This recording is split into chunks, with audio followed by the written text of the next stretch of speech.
নমস্কার বন্ধুরা, আমাদের চ্যানেলে আপনাদের স্বাগতম। আজকে আমি তৈরি করব কড়াইশুঁটি যে খোসা, এই খোসা বাটা বা ভর্তা।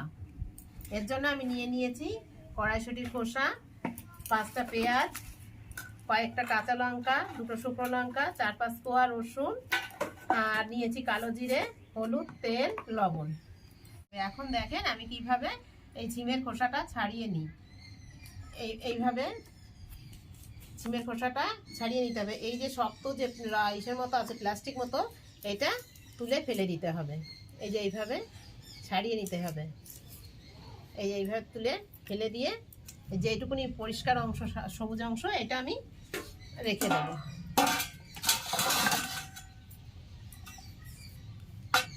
আর খোসাগুলি যখন নেবেন, তো খোসাগুলি যাতে টাটকা থাকে সেই ধরনের খোসা নেবেন। এই শুঁটির খোসাগুলি সব আমি ছাড়িয়ে নিয়েছি। এই দেখেন কেমন রাবারের মতো। এই যে এইগুলি আমি ফেলে দিয়ে শুধু এইটুকুনি রেখে দিয়েছি।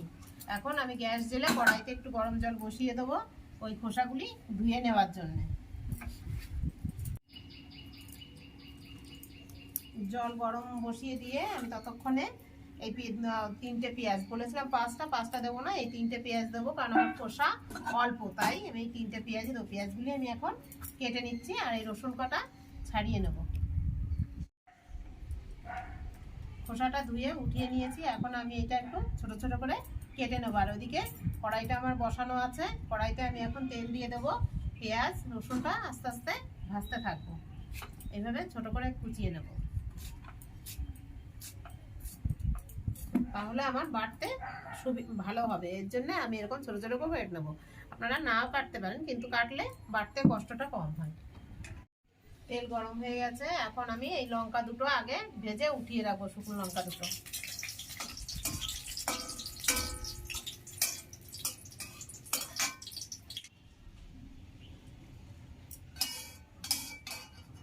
লঙ্কা দুটো নামিয়ে রাখছি, রেখে এখন এর মধ্যে আমি রসুনটা ছেড়ে দিচ্ছি।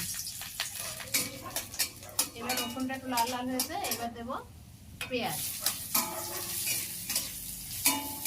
দিচ্ছি ছোট ছোট 4-5টা কাঁচা লঙ্কা।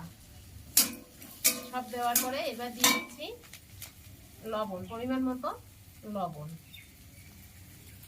দিয়ে নাড়াচাড়া করে এই সময় গ্যাসটা কমিয়ে রাখতে হবে ভাজার সময়। পেঁয়াজগুলি বেশ একটু লাল লাল হয়ে আসছে। এখন আমি যে খোসাটা রেখেছিলাম যে কুচিয়ে, সেই খোসাগুলি এর মধ্যে ছেড়ে দেবো। আর আগে আমি কোনো হলুদ দিইনি, এখন সামান্য একটু হলুদ দেবো। হলুদ খুব দেবো না, একদমই অল্প পরিমাণে একটু হলুদ এতে দেবো। খোসাটা আমার ভাজা হয়ে এসছে। এখন আমি সবশেষে একটুখানি কালো জিরে এর মধ্যে দিয়ে দেবো। কালো জিরের পরিমাণ অল্প দেবেন, না হলে তেতো তেতো লাগবে, তাই একদমই সামান্য পরিমাণে কালো জিরে আমি এর মধ্যে দিয়ে দিচ্ছি।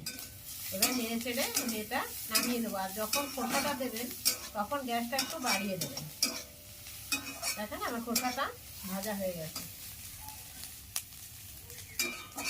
এই অবস্থায় আমি গ্যাসটা নিভিয়ে দিয়ে নামিয়ে নেব। আমি কড়ার থেকে নামিয়ে একবারেই শিলের মধ্যে নিয়ে নিচ্ছি।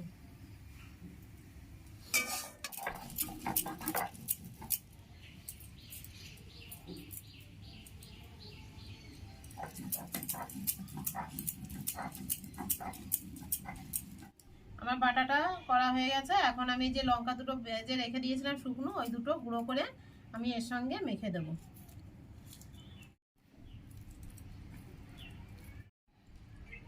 দেখেন বাটাটা কেমন লাগছে, সুন্দর যে দেখতে। আপনারা এইভাবে ফেলানো জিনিস, এই খোসা তো আমরা প্রত্যেকেই বাড়িতে ফেলেই দিই, তো এই খোসাটা এইভাবে আমি যেভাবে বাটলাম এইভাবে বাড়িতে বাটবেন, বেটে গরম ভাতের সঙ্গে খেয়ে দেখবেন, খেতে খুব ভালো লাগে। আপনারা একবার যদি বাড়িতে এইভাবে বেটে খেয়ে দেখেন, তাহলে বারবারই আপনাদের মনে হবে আর একবার খোসাটা বেটে খাই।